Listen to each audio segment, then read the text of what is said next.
Conte 3, le prince ardent et la forêt enchantée. Dans le royaume verdoyant de Flamoria, vivait un jeune prince nommé Ardent.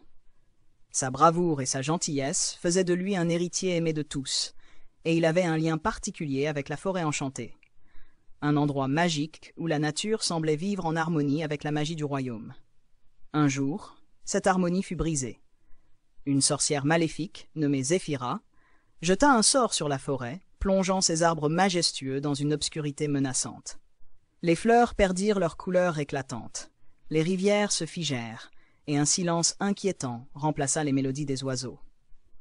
Les habitants de Flamoria étaient désespérés, mais Prince Ardent refusa de céder à la peur. « Je dois agir pour sauver notre forêt enchantée », déclara-t-il. Il croyait fermement que la bonté existait même dans les cœurs les plus sombres, et peut-être que la sorcière Zéphira cachait une part de lumière derrière sa méchanceté. Pour cette quête périlleuse, Ardent fut accompagné par son loyal compagnon, Éclat, un renard magique dont la fourrure semblait briller sous la lune. Éclat avait une sagesse que le prince considérait inestimable. « Prince Ardent, je suis sûr que votre courage illuminera même les endroits les plus sombres, » lui dit Éclat en posant sa patte sur le bras du prince, les yeux pétillants de confiance. Le prince et son compagnon partirent à l'aube, suivant les sentiers tortueux de la forêt. Ils traversèrent des rivières enchantées qui avaient autrefois brillé d'un bleu étincelant, mais qui étaient désormais ternes et immobiles. Malgré la désolation, Ardent ne perdit jamais espoir. Il se souvenait des contes racontés par sa mère, la reine, sur la manière dont la lumière pouvait triompher des ténèbres, et il se servait de cette croyance pour renforcer sa détermination. En marchant plus profondément dans la forêt, ils trouvèrent un indice, un étrange éclat de lumière au milieu de l'obscurité. Des lucioles, petites et brillantes, apparaissant soudainement comme des étoiles. Prince Ardent les observa, fasciné. « Regarde! Éclat! Ces lucioles semblent nous montrer le chemin. Suivons-les, » dit-il. Les petites créatures lumineuses voletaient doucement, formant un sentier de lumière à travers les arbres sinistres. Après une longue marche, le prince et son renard atteignirent un sombre château, perché au sommet d'une colline ombragée. Les murs du château étaient recouverts de ronces et d'étranges plantes, et une aura de froideur semblait en entourer l'endroit. « C'est là que nous trouverons la sorcière, » murmura Ardent, déterminé. Ils franchirent la lourde porte d'entrée qui s'ouvrit avec un grincement sinistre, et se retrouvèrent dans un vaste hall obscur. L'air était glacial, et des ombres se mouvaient le long des murs, créant des formes inquiétantes. Une voix rauque et menaçante s'éleva soudainement des ténèbres. « Qui ose troubler mon domaine ?»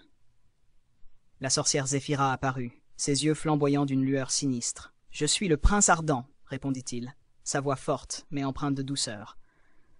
« Je viens en paix pour demander la libération de la forêt enchantée. » Zéphira éclata de rire, un rire froid et moqueur. « La libération ? Jamais!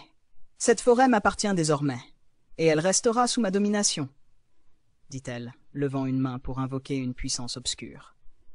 Une bataille magique éclata entre le prince Ardent et la sorcière.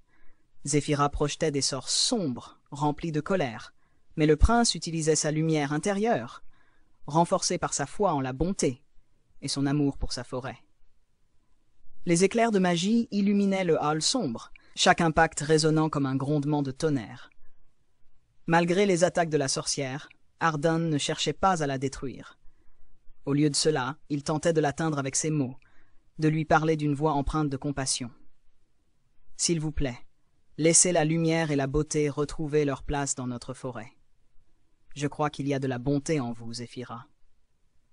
Pourquoi choisir la solitude et l'obscurité quand vous pourriez être entouré de lumière et de vie ?»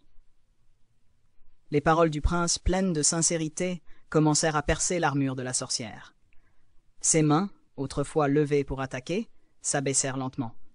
Ses yeux perdirent leur éclat de haine et une larme solitaire coula le long de sa joue. « Je sens la chaleur de votre bonté, » murmura-t-elle, sa voix tremblante. « J'ai fait une erreur en ensorcelant la forêt. » La sorcière baissa la tête, honteuse.